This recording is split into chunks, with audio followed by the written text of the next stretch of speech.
ভোটের আবহে কলকাতার শ্যামপুকুরে চাঞ্চল্য। শ্যামপুকুর বিধানসভা কেন্দ্র, যে কেন্দ্রের প্রার্থী ডক্টর শশী পাঁজা তৃণমূল কংগ্রেসের পক্ষ থেকে, অন্যদিকে এই কেন্দ্রে রয়েছেন পূর্ণিমা চক্রবর্তী বিজেপির প্রার্থী।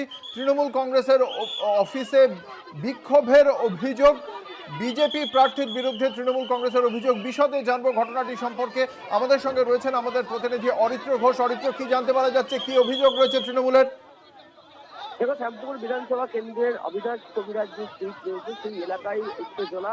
এটা তৃণমূলের তরফে অভিযোগ করা হচ্ছে যে বিজেপি প্রার্থী পূর্ণিমা চক্রবর্তী তৃণমূলের যে ভোট ক্যাম্প রয়েছে সেই ক্যাম্পে এসে বিক্ষোভ দেখায় এবং হামলা চালানোর চেষ্টা করে।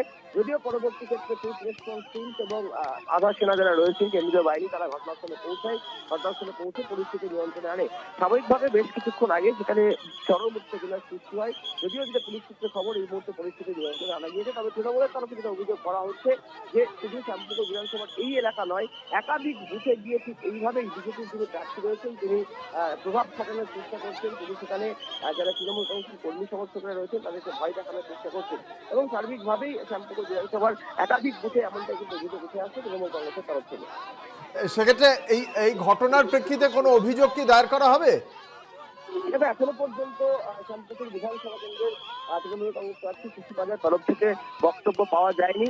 আগামী ক্ষেত্রে অভিযোগ দায়ের করা হবে কিনা সেই বিষয়টি দলের তরফ থেকে দেখা হবে বলে জানা যাচ্ছে তৃণমূল সূত্রে। তুমি আমাদের সঙ্গে থাকো অরিত্র।